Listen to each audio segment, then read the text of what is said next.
de vapor. Vamos entender esse conceito e nunca mais errar um exercício desse na prova da VUNESP?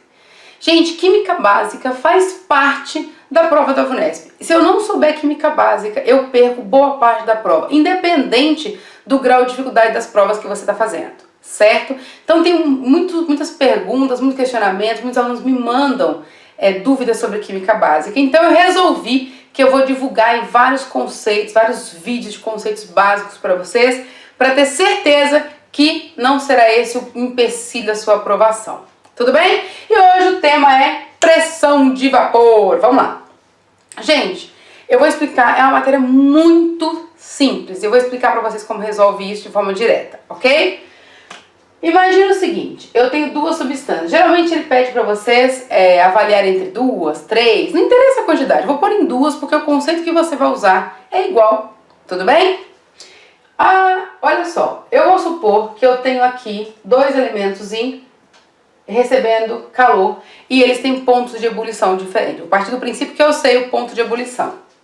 Vou falar que aqui é água a 40 graus e aqui entra em ebulição a 40 graus. Perdão, a água a 100 graus e um outro elemento X qualquer a 40 graus. Tudo bem?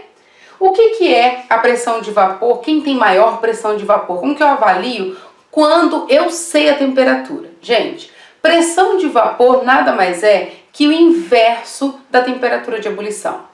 Quanto mais alto for a temperatura de ebulição, menor é a pressão de vapor. Ela é inversamente proporcional.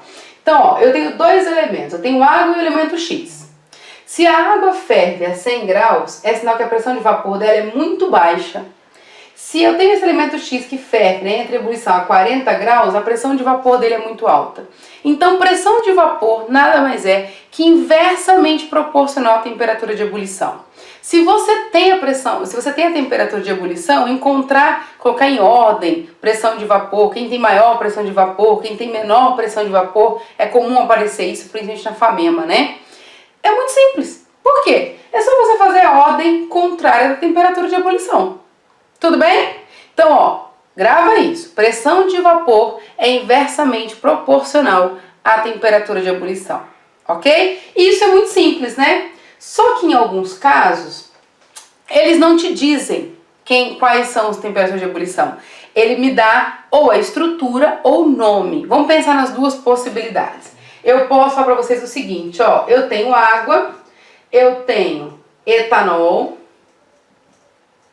e eu tenho, sei lá, etano. Pode ser? Tanto faz? Tanto faz o elemento, tá? Só peguei três elementos muito distintos para vocês entenderem o conceito. E eu pergunto para vocês o seguinte, qual que tem maior pressão de vapor? Tá, Débora, mas agora eu não tenho a temperatura de ebulição, como que eu faço? Aí eu vou usar outro critério. Eu vou usar o critério da temperatura de ebulição.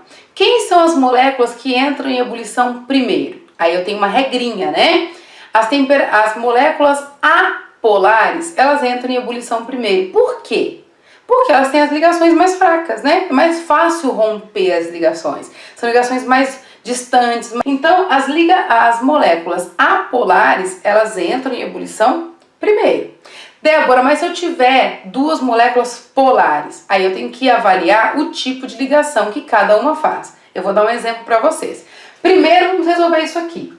Eu tenho uma molécula apolar. Débora, como que você sabe que é apolar? Nós vamos fazer um vídeo também só sobre isso, mas eu vou explicar aqui. Porque isso aqui é um etano. Etano é um hidrocarboneto. Todo hidrocarboneto é apolar. Não importa se ele é grande, se ele é pequeno, se tem benzeno, se não tem. Se ele é um hidrocarboneto. E o que é um hidrocarboneto? Carbono e hidrogênio. Todo hidrocarboneto é apolar. Então eu tenho uma estrutura aqui apolar. Álcool é polar. Como que eu sei? Por causa do tipo de ligação e porque ele se mistura com água. Então eu tenho aqui, ó, polar. E tenho água que também é polar. Tudo bem? Certo.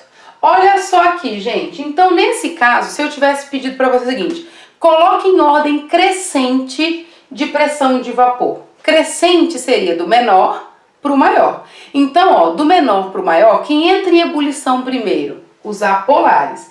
Se ele entra em ebulição primeiro, a temperatura de ebulição é baixa, então a pressão de vapor é alta. Então esse daqui, ó, até colocar colorido, esse aqui seria o terceiro. Tudo bem? Ele seria o que tem maior pressão de vapor.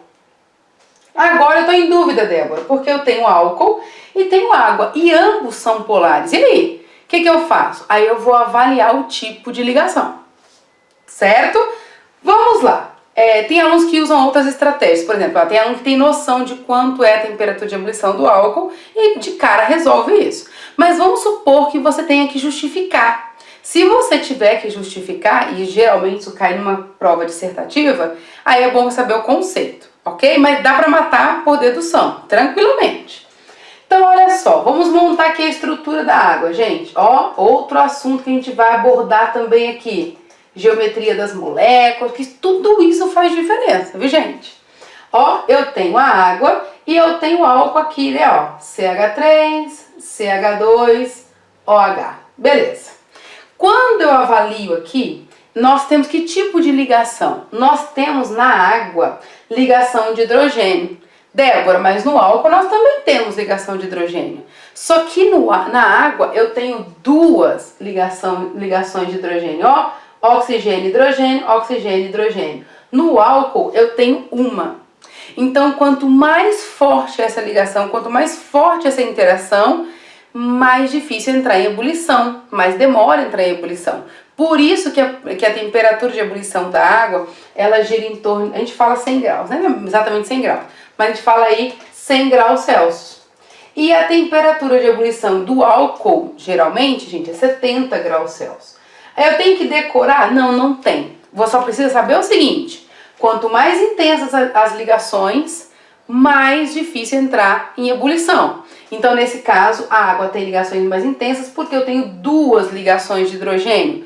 E o etanol, eu tenho apenas uma ligação de hidrogênio. Então, eu vou entrar em ebulição primeiro aqui, por último a água. Então, quem tem a pressão de vapor mais baixa? A água. Então, quanto mais alto a temperatura de ebulição, mais baixa a pressão de vapor, ok? Então, ó, se aqui é o que tem maior pressão de vapor, essa aqui é a que tem a menor pressão de vapor. Deu para entender? Tudo bem, gente? Tranquilo por enquanto? Então, ó, qual é que é o critério? Polaridade. Então se eu tenho moléculas polares e apolares, as apolares entram em ebulição primeiro. Depois eu tenho duas polares, eu vejo o tipo de ligação. Depois se eu tiver duas moléculas apolares, aí você vai ter que ver o que? A geometria da molécula, massa molar, para saber qual delas entra em ebulição primeiro, ok? Então olha só, gente, vai acompanhar no canal. Gostou? Aprendeu? Curte, acompanha o canal, se inscreve, porque eu vou liberar uma sequência de aulas de química básica fundamental para você ser aprovado em medicina pela VUNESP, ok? Então, aproveita, pega exercícios, aplica esses conceitos e rumo à aprovação, gente. Tchau, tchau!